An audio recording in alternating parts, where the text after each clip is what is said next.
Bienvenue dans cette nouvelle session. L'objectif de cette session est de vous familiariser avec le cadrage des projets, et notamment les projets informatiques. Nous allons commencer dans un premier temps par une introduction où on va revenir sur les fondamentaux du cadrage du projet. Dans un deuxième temps, nous allons voir une méthode pour réaliser un cadrage fiable en 5 étapes. Et puis on finira par vous montrer un exemple de fiche de cadrage que vous pourriez adopter pour vos projets.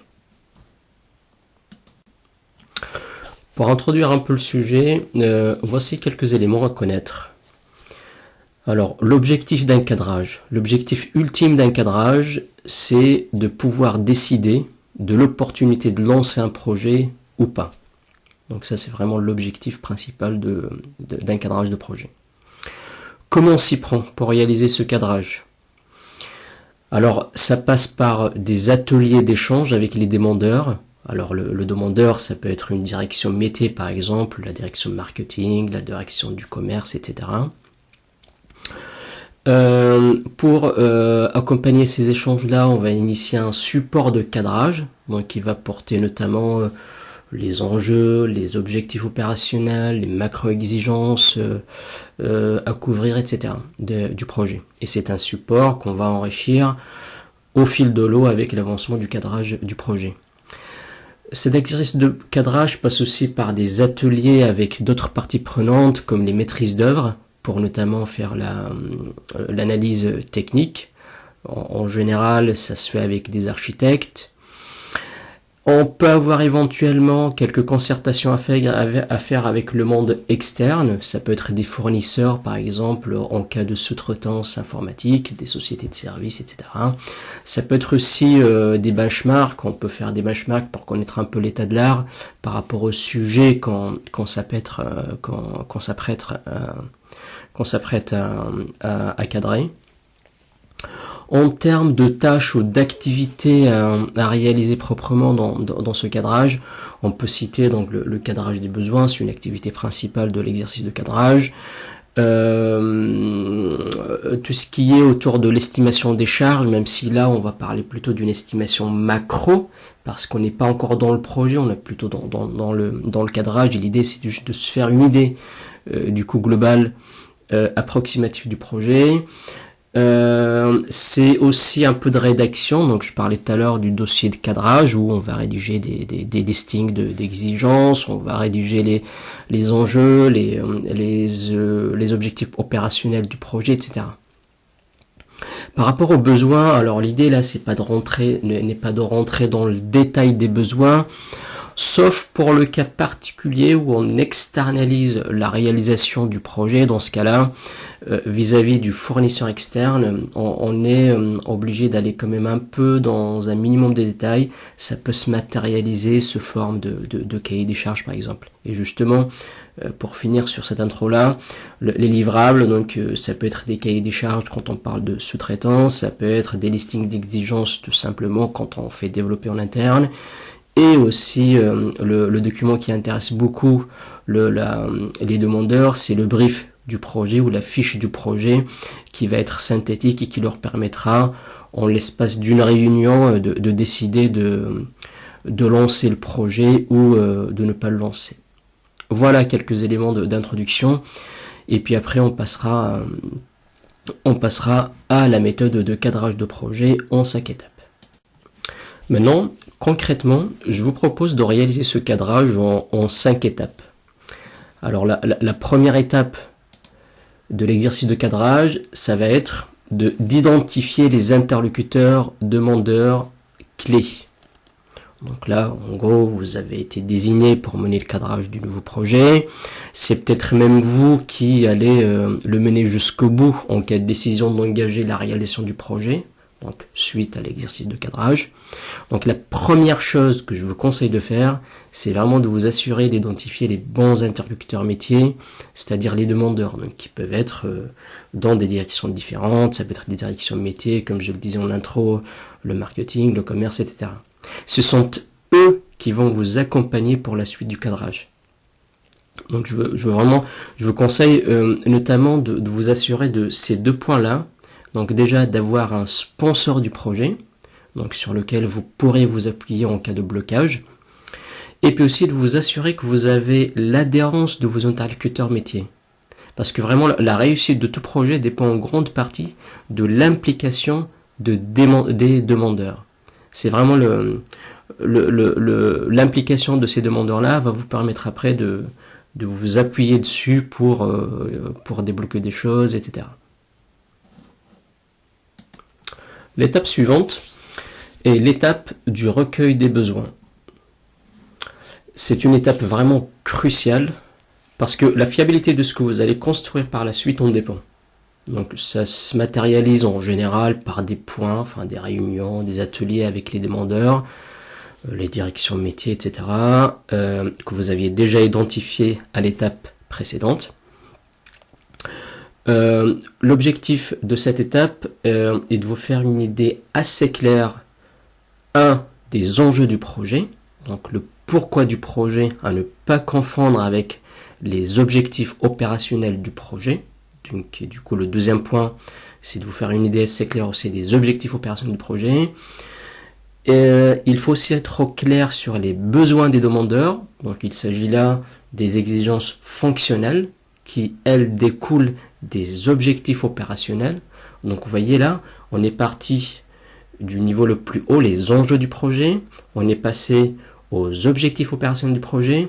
Et là, on descend un cran en dessous pour passer aux exigences fonctionnelles des métiers. Toujours dans cette étape-là, il faudrait que vous fassiez une idée claire des contraintes planning. Donc tout ce qui est TTM et TTD. TTM pour dire time to market, donc le délai ou la date de commercialisation ou de mise en service. Et le TTD, le time to delivery, le délai ou la date de livraison du projet. Donc le TTD n'est pas forcément égal au TTM. En tout cas, on délivre d'abord et puis on ouvre, on met en service après. Le TTD arrive avant le TTM. Le livrable de cette deuxième étape peut être un slideware ou tout autre format électronique avec l'ensemble des éléments qu'on vient de citer, c'est-à-dire voilà, les enjeux, les objectifs opérationnels, les besoins des demandeurs, donc la liste des exigences et les contraintes de planning. À ce stade de l'exercice, pour les besoins en tout cas, pas besoin d'aller dans le détail. Sauf, comme je vous le disais en intro, si vous savez pertinemment que vous allez sous-traiter les développements à l'extérieur. Donc là, vous commencez déjà à anticiper les choses et à vous rabattre plutôt sur un format cahier des charges. Sans pour autant aller dans le détail des détails. Ça peut être le cahier des charges, ça peut être aussi juste une reprise de la liste des exigences.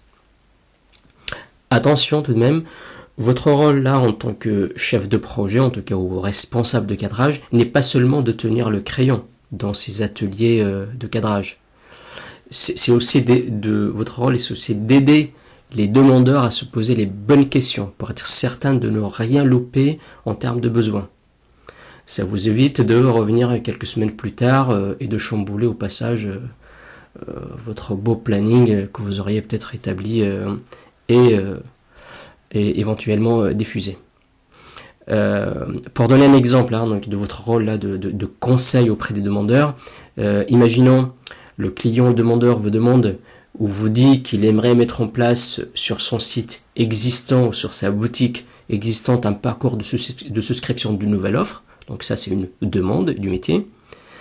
Là, typiquement, dans ce contexte, c'est à vous de réagir et de lui demander par exemple, est-ce que il faut loguer ou garder des traces de toutes les tentatives de souscription non abouties. Vous voyez, donc là, le demandeur, il vous aurait juste demandé de mettre en place un parcours de souscription et vous, là, vous ouvrez une brèche et vous lui demandez des détails sur la façon d'implémenter ce nouveau parcours. L'étape suivante est une étape d'analyse fonctionnelle. Donc en gros, en sortie de l'étape précédente, comme vous le voyez sur l'écran, vous avez établi une liste d'exigences, donc de la part des demandeurs. Vous devez maintenant refaire une passe d'analyse sur ces entrants. Donc vous allez enrichir, vous allez peut-être reformuler ce qui ne vous semble toujours pas clair. Là encore, je reviens sur le niveau de détail. Le niveau de détail dépend de votre façon de faire développer ou de réaliser vos projets. Si vous vous adressez qu'à des développeurs internes, vous allez peut-être moins mettre l'accent sur le détail, alors que si vous vous externalisez, vous allez mettre un peu plus de détails. Donc déjà, et naturellement, donc là, ça vous amène à identifier les maîtrises d'œuvre qui sont impactées ou que vous allez solliciter. Et du coup, et d'adapter le format du support aux maîtrises d'œuvre identifiées, donc interne versus externe. Une fois le nouveau support donc de cadrage, donc ça peut être un slideware, un cahier des charges, etc. Une fois que vous avez établi ce support, vous allez le refaire valider par les demandeurs, là encore toujours dans l'objectif de nous assurer d'avoir vraiment bien couvert les besoins. Et n'hésitez pas en fait carrément à refaire des ateliers avec les métiers pour relire ce support ensemble. Et il est toujours moins coûteux de perdre, plutôt d'investir quelques heures en plus dans la validation de ce support que de découvrir quelques semaines ou quelques mois plus tard que vous avez mal compris un point et du coup je vous raconte même pas les conséquences après sur le planning, etc. Et je vous dis ça sachant que je sais très bien et pertinemment de quoi je parle. Bon, vous avez fini votre analyse fonctionnelle. Maintenant, on va attaquer la 4e étape où on va faire une analyse plutôt technique. Donc, vous avez un support de cadrage entre vos mains qui décrit bien les besoins avec le bon niveau de détail. Et c'est ce support-là que vous allez pouvoir partager avec les différentes maîtrises d'œuvre. Donc, pour faire cette fois-ci une analyse des impacts et des prérequis techniques pour la réalisation du projet. Une façon pragmatique de procéder est d'envoyer déjà ce support de cadrage aux différentes maîtrises d'œuvre pour qu'ils en prennent connaissance avant d'arriver dans des ateliers ou des réunions de partage. Et puis après, donc, d'organiser ces ateliers, de préférence en physique, en présence de toutes les maîtrises d'œuvre.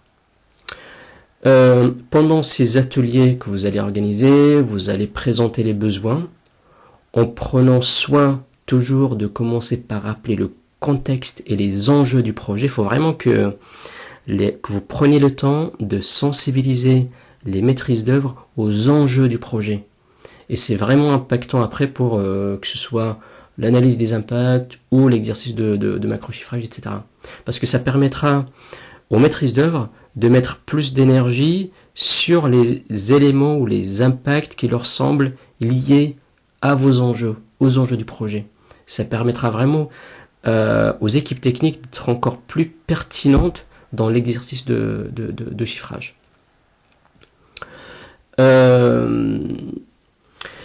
En tout cas, pendant cet exercice technique qui va être plutôt où c'est plus les maîtrises d'œuvre qui sont en lead, une de vos missions principales est de mettre en avant les besoins des demandeurs et de ne pas vous laisser vous aspirer par les solutions techniques. La solution technique, c'est aux architectes, c'est aux maîtrises d'œuvre de l'imaginer. Vous accrochez toujours à vos besoins pour répondre aux besoins du métier. Votre rôle principal dans ces exercices-là, c'est plutôt de défendre les besoins de vos demandeurs. Et si solution technique il y a, elle doit d'abord répondre à un besoin et contribuer au passage à répondre aux enjeux que vous avez captés lors des échanges avec les demandeurs. Prenez soin de vous assurer que les différentes maîtrises d'œuvre ont tous les entrants pour faire un macro-chiffrage d'évaluation, enfin un macro-chiffrage, une évaluation des charges pertinente. Donc c'est à vous de vous assurer qu'ils ont les entrants nécessaires. Et ne pas découvrir quelques semaines plus tard qu'il y a peut-être une équipe qui manquait d'éléments ou autre chose.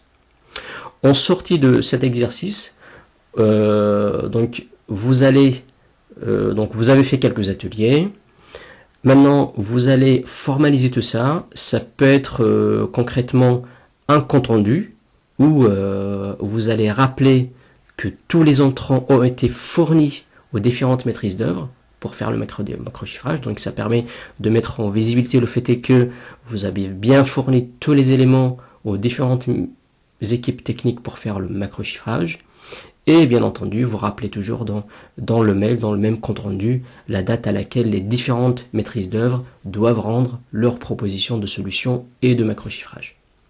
Bien entendu, là je ne rentre pas dans le détail des méthodes de macro-chiffrage que les équipes pourraient utiliser, mais en tout cas, elles doivent s'appuyer sur la méthode de macro-chiffrage qui est utilisée au niveau d'entreprise pour proposer des solutions techniques et des macro-chiffrages. Après cette analyse technique, vous allez recevoir normalement les propositions de solutions techniques, les impacts techniques et les macro-chiffrages des différentes maîtrises d'œuvre.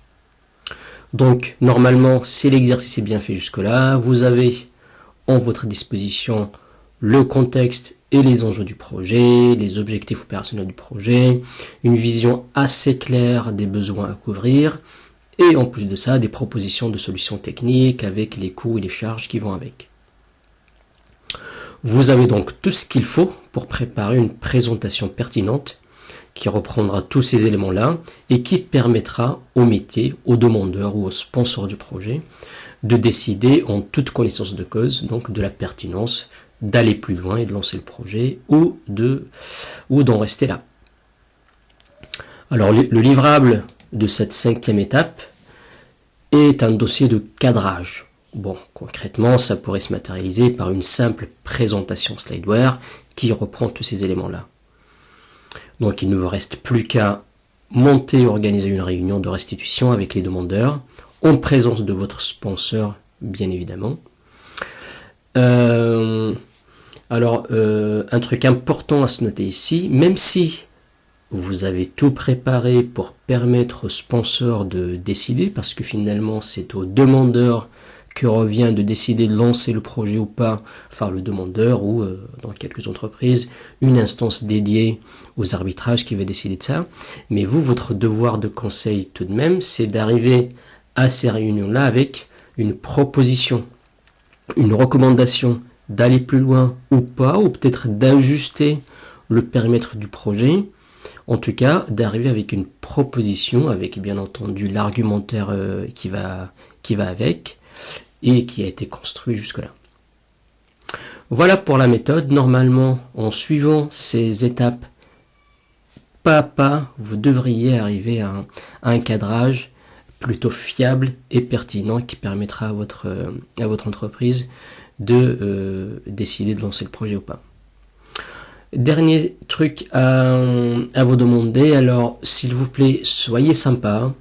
Même si on décide de ne pas lancer la réalisation de votre projet, ayez le réflexe tout de même de revenir vers les différentes personnes qui ont contribué au cadrage de projet pour les remercier de leur aide et de leur accompagnement.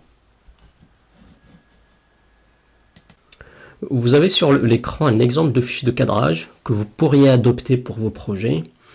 Alors, sur cette fiche, ce que vous pourriez noter déjà, c'est en premier lieu, c'est les enjeux et les conséquences à ne pas faire le projet.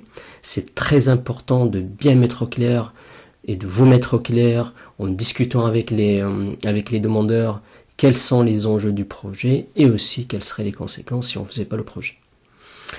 Un cran en dessous, vous allez traduire les retours du métier en objectifs opérationnels, bien entendu à différencier des enjeux du projet. Et puis, dans un 3e bloc, vous pourriez indiquer tout ce que vous voyez sur l'écran, c'est-à-dire une petite description fonctionnelle du projet. Aussi quelques éléments de volumétrie, ça peut être des choses sur les transactions, sur les clients concernés, etc. Donc tout ce qui pourrait aider par la suite au chiffrage. Un bloc aussi où on va indiquer les impacts, les systèmes, les applications impactées, mais aussi une petite description de ces impacts. Alors là, je vais un peu vite. Tous ces éléments-là que vous voyez sur l'écran, normalement, c'est des éléments que vous allez définir et obtenir au fil d'avancement, avec l'avancement de votre exercice de cadrage. typiquement, les enjeux, ça va être au tout début du cadrage que vous allez avoir. Les impacts techniques, ce sera plutôt en fin de cadrage. L'équipe projet, typiquement, ça pourrait être facultatif pour l'exercice de cadrage, parce que en général, la construction de cette équipe de projet ne devient obligatoire que si on décidait vraiment de lancer le projet. Un autre truc important aussi à faire apparaître sur cette fiche de cadrage, c'est les risques identifiés. Et attention, les risques sur un projet, c'est pas que les risques techniques. Il faut aussi parler des risques plutôt fonctionnels et métiers en discutant avec les différents métiers concernés. Autre chose intéressante à mon sens aussi à faire apparaître sur les fiches de cadrage, c'est tout ce qui est adhérence avec d'autres projets. En général, vous le savez très bien, dans une entreprise, sur la même année, on lance beaucoup de projets,